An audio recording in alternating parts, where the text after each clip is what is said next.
आपका। ब्रेक के बाद आइए खबरों के सफर में बढ़ेंगे आगे। ऋषिकेश एम्स के बनने से उत्तराखंड में स्वास्थ्य सुविधाएं बेहतर हुई हैं। एम्स और क्या क्या कर रहा है, इसी पर एम्स के निदेशक प्रोफेसर रविकांत से बातचीत हुई हमारे उत्तराखंड के ब्यूरो चीफ अजीत सिंह राठी ने। हम इस समय ऋषिकेश एम्स में हैं और हमारे साथ बातचीत करने के लिए हैं एम्स के डायरेक्टर डॉक्टर रविकांत जी। और उन्होंने इस एम्स को एस्टेब्लिश करने में और आगे बढ़ाने में अपनी बहुत महत्वपूर्ण भूमिका निभाई है। उन्हीं से जानते हैं कि उनके आगे के भविष्य के क्या कार्यक्रम हैं हेल्थ सेक्टर को लेकर के, और क्या वो करने जा रहे हैं, क्या अभी वो इस समय क्या कर रहे हैं। देखिए, जब मैं आया था 2017 में तो यहाँ इमरजेंसी नहीं चलती थी और रात में कोई मरीज़ नहीं देखा जाता था। इस समय पर हमारे पास रोज़ ही सौयों मरीज़ होते हैं इमरजेंसी और ट्रॉमा में। ट्रॉमा सेंटर एक नया हो गया और उसमें पूरी तरह लेटेस्ट एक ऑर्थोपेडिक से लेकर और ट्रॉमा से लेकर सब चीज़ों का सामान लगाया गया है कि जैसे ही मरीज़ आए वो 9 मिनट के अंदर में उसका ऑपरेशन हो सके।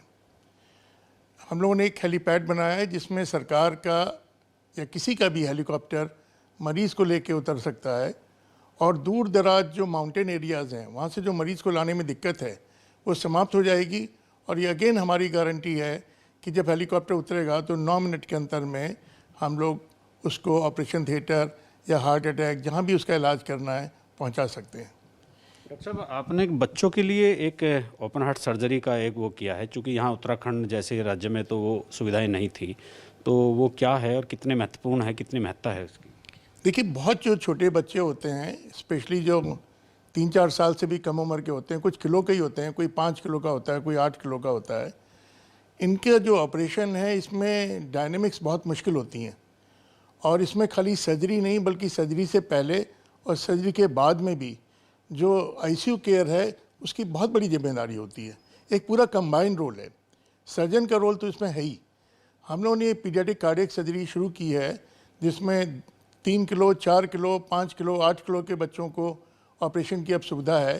अब ऐसी मुश्किल चीज़ के लिए अब दिल्ली या आपको बॉम्बे जाने की ज़रूरत नहीं है, किसी महंगे अस्पताल में जाने की ज़रूरत नहीं है, सब चीज़ें आपको यहाँ उपलब्ध हैं। सर्विसेज प्रोवाइड करवा रहे हैं, तो वो किस तरह की सर्विसेज हैं, क्या डॉक्टरों की टीम वहाँ जाती है, कैंप करती है, क्या करती है वो। इसमें हम लोगों ने एक स्पेशल प्रोग्राम चलाया है जिसमें मरीज़ के द्वार तक गांव और रिमोट एरिया में जाकर उनका कैसे उनकी मदद करें। एक नया प्रोग्राम है जिसको हम लोग सोशल आउटरीच प्रोग्राम कहते हैं। इसके अंदर में करीब 10 से 18 लोग हर महीने 1 या 2 कैंप में जाते हैं, कभी नारायण कोटी, कभी पीपल कोटी, कभी और दूर दराज के इलाकों में, और वहाँ पे जाके 2-3 दिन रुकते हैं। वहीं के अस्पताल में मरीज़ों को देखते हैं और उनका एनेस्थीसिया में ऑपरेशन भी करते हैं। बहुत धन्यवाद। तो आपने देखा कि निदेशक एम्स ऋषिकेश उन्होंने बताया कि जिन बहुत जघन्य, बहुत कठिन, बहुत जटिल बीमारियों के लिए लोग दिल्ली भागते थे, इलाज का खर्च नहीं होता था, ट्रांसपोर्टेशन का खर्च नहीं होता था, वो अब सब एम्स ऋषिकेश में उपलब्ध हैं। क्या क्या विस्तार करने जा रहे हैं वो भी उन्होंने बताया। अब दिल्ली का रुख मत कीजिए। आपको अगर एक बेहतर इलाज कराना है और आप समर्थवान नहीं हैं तो आप ऋषिकेश एम्स आइए।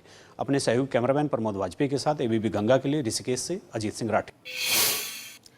तो अब इलाज के लिए दिल्ली नहीं जाना पड़ेगा मरीजों को, वहीं पर ही सुविधाएं मिल रही हैं। वहीं रुड़की के बीटीगंज में रामलीला के दौरान लोग सोशल डिस्टेंसिंग के साथ रामलीला देखने के लिए पहुंच रहे हैं।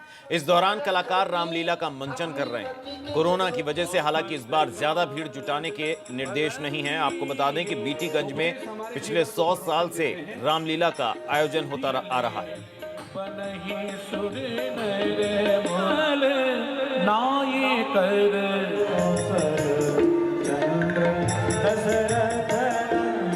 अंत राम कहे आवत नाही, जन्म जन्म तक यदि मुनि परित्यागन करके अपनी पति के चरणों की। बीटीगंज में रामलीला का आयोजन, सोशल डिस्टेंसिंग के साथ लोग लीला का मंचन देख रहे हैं रामलीला का, और पिछले 100 साल से काफी प्रचलित है यहाँ की रामलीला।